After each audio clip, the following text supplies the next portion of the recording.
So these are the headlights as supplied in the kit in the latest VW style. Really nice. That will really transform the front of the van on their own.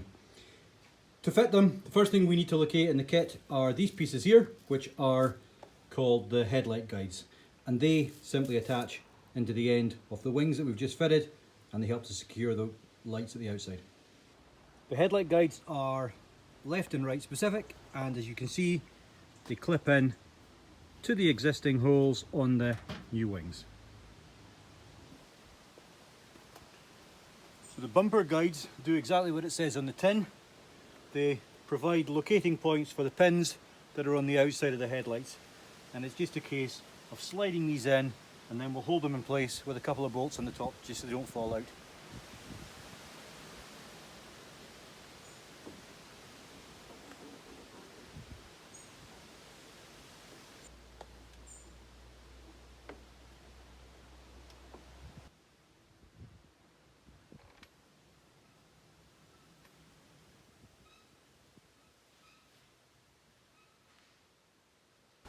Lights just temporarily secured at the top. On both sides, just checking the panel lines again. So looking good with the new headlights, at least loosely fitted. What I want to do now is I want to have a look at the electrics for the headlights before we go too much further, so we can test to make sure the installation's all working. Let's have a look at the electrical kit that comes with the Travelin-lite T5 to T6.1 conversion pack. So I've laid out on the garage floor here the contents of the headlight kit. So there's a yellow wiring harness, there's a diode pack, there are two headlight adapters, small pack with fuses and different bits and pieces, and a red cable that allows us to piggyback off an existing fuse. The first thing I want to do is, because my headlights and of course the kit comes with DRLs, is I want to get the additional wiring in for the DRLs. The instructions on this are very clear, and I'm simply going to follow them as they appear in the pack. The DRLs need a switched live because obviously we want them to come on when the ignition goes on. There are two options given in the kit for this. One is to take a switch live from the light switch itself, the other one is to piggyback into the fuse box, and that's what I'm going to do. So I've opened up the fuse box, which is just in front of the battery on the near side of the engine compartment, and I'm going to follow the instructions, and I'm going to piggyback into this 5 amp fuse, which is right on the top left hand corner here.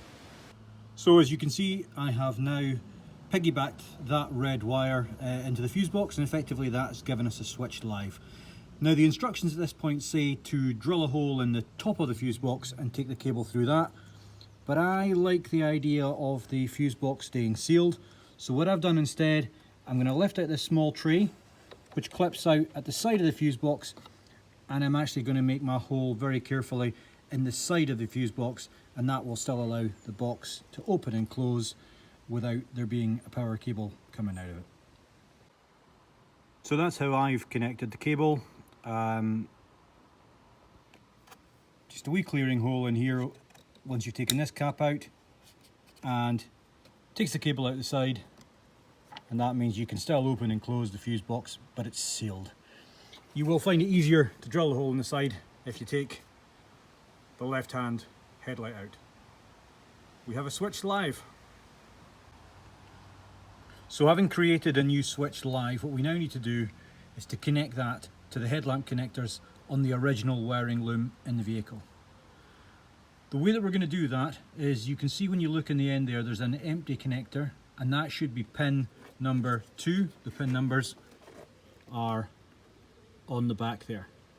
And in that original pin number 2, there should be a grommet in the hole, and what we're going to do is to attach the yellow wiring loom to those empty pins on both headlamp connectors, so that we've got a switched live going to both DRLs. To remove the grommet and attach the connector, we need to slide out the purple piece that's just a retaining clip in the headlight, and it comes out through the hole there.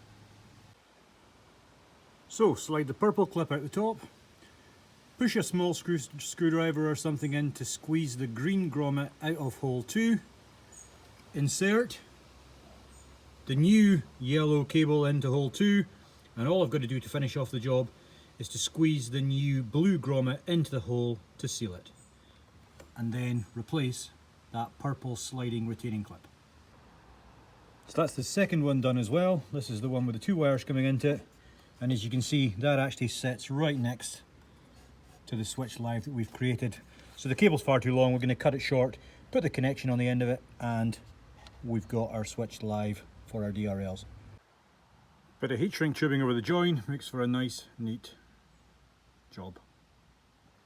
Because of differences in the connectors on the headlights, Travelin-lite supply a conversion kit.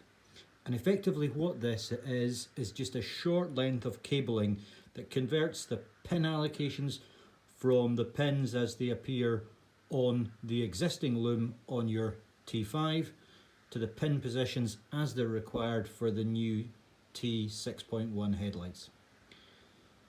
But as well as using the adapter, we also have to add in some diodes. And the diodes are simply there to ensure that the side lights stay on when they're meant to and dim when they're meant to, acting as a slave to the headlights. So it's a very simple procedure using tap-in connectors, and the instructions are quite clear. So easier to do that before we fit the adapters and plug in the headlights. The adapter pieces as supplied are both exactly the same. They're not handed, and they will only fit into the headlight unit one way. And the first thing you want to do is to find the end that plugs into the headlight unit, because that's the end that we need to attach the diodes to. And the diode will be connected between pin numbers 4 and 10 at the headlight end using the posi connectors supplied in the kit. So be aware that the diode is polarity sensitive, and although we're connecting between poles 4 and 10, we need to make sure that the positive end, the red end of the diode, is at pin 4 and the black end is at pin 10. So we've just got to select the right cables for the posi-tap connectors to tap into.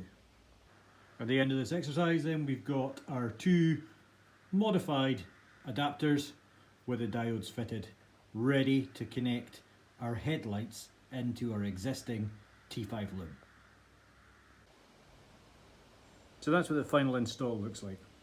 It's not a difficult job, it's just a wee bit fiddly, and you might find it easier if you take a little bit of the insulation very carefully back from the loom itself.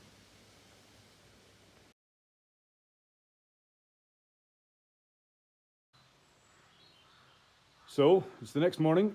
I tested the lights last night and they all worked great. So the next job we've got to do is now look at fitting the front end. But before we can fit the bumper or anything, because the kit comes with fog lights, we need to do the preparation for the fog lights. As supplied by Volkswagen and Travelin-lite, these corner panels don't come pre-cut. So the first thing we've actually got to do is to cut out the hole that the fog light will fit in. So what I'm looking at here is the front right hand corner, and you can see the shape of the fog light is actually moulded into the material. This is the trim piece from the front of the bumper, and that actually sits on top of the bumper, and the bumper sits between this quadrant and this front piece. So it does give us a neat factory edge, but that's the hole that we need to cut out. The actual cut ends up being quite a bit bigger than the hole, so there's clearance for the adjustment and connections at the back. And you can see that on the panel there is a cutout line going right around, so we're going to very carefully remove that, and that will allow us to fit the fog light. So I found the easiest way to cut these holes out is to use various different sizes of large hole saws just to make the big radius holes in the corner, and then to join them up with a Dremel, finish off with a sanding drum and some sandpaper. Having created that hole, we can now see how the fog lights fit. They slide into the slot at the front and then are secured by 2 screws on the brackets at the back. And when we turn the unit over, that's what it looks like from the front. And you can see that part of the reason for the big hole is it also gives us access to the adjuster on the inside there. And that all will sit together very neatly on the front of the bus. The electrical installation of the fog lights is very straightforward. Just follow the instructions provided by Travelin-lite. It starts off by replacing the light switch that's currently in the bus with a brand new one that's supplied in the kit. Thereafter, it's just a case of running a loom down to the front of the van. Well done, you've made it to the end of part 3. I must be doing something right here. Again, please click on the link above to get the next part of this video. Please consider liking my channel. Please consider following Higher Ground Lifestyle. Thanks so much, guys. Be careful out there.